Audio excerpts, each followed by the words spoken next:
AORUS FI27Q P Gaming Opinion. On an IPS type slab with a diagonal of 27 we have a QHD definition, E2560 by 1440 pixels. But it is also a fast screen since it is intended for gamers with a refresh rate of 165 Hz and a response time of 1 ms MPRT. We also have compatibility with AMD FreeSync and NVIDIA G-Sync compatible with Display HDR 400 technologies. The angles of vision are very good and we have, on paper, 95% of the DCI-P3 color space covered. In addition, it is a 10-bit panel displaying 1.07 billion colors against 16.7 million for the 8-bit tiles that we usually find. And great novelty, it is able to display all this at the same time thanks to the HBR3 technology allowing a flow of 32.4 gigabits via the DisplayPort cable.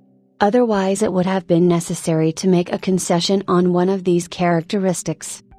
In terms of design, the screen is not in the novelty and takes the design of the AD27QD that we already know for some time. A work design that does not go unnoticed when it is seen from behind, and very elegant seen from the front. As for the RGB, everything is relative, but we must not fool ourselves, it is almost always useless. In short, a high-end screen, but what is it really worth? That's what our probes revealed to us. In terms of colors, we have a cardboard output average of 4.98 delta E. Once calibrated we move to excellent results with an average passing only 0.35. The ICC profile is downloadable in the page dedicated to probe tests. This calibration has also made the white point of the screen to 6499K, which is perfect since the ideal value is 6500K.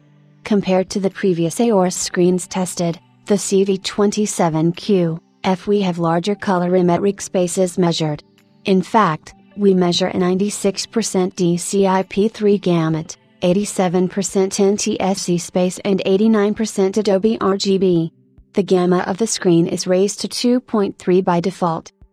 As for the contrast, this screen is doing well for an IPS screen with contrasts measured between 1110 and 1250, one according to the brightness levels. Good levels for a slab type IPS.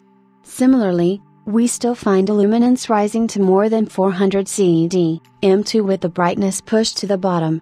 Although in practice it does not help much to mount as much, except to get tired faster rise. In terms of uniformity of the slab, it is not the worst or the best we have ever had. Whether in terms of colors or luminance. With a luminance set at 250 cd/m2 we get an average uniformity of the slab at 8.13% and several worse corners at 11% of differences. In terms of colors we have a worse corner at a delta E of 3.8, compared to the center of the screen, with an average of 2.67. On the other hand, in the corners to the left of the slab we can see light nuances in the colors with the naked eye. For example, when browsing the SERPs of a browser or in the File Explorer. And this is the first of the two defects of our copy. Second bad point for this screen, which joins the first, it is the light leaks in the corners on the left of the screen. Admittedly, IPS slabs are often prone to light leaks, but this is a shame since this light leak probably contributes to the fact that we see with the naked eye the slight difference of colors. Unfortunately for this screen, the poor uniformity of colors visible to the naked eye on our copy makes him lose the gold medal. It will be a silver HC medal for the screen that remains very good for a gaming use, but less if you want to do graphics with it too.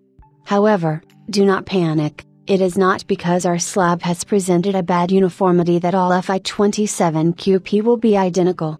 It's like CPUs, some are better than others while they are the same reference.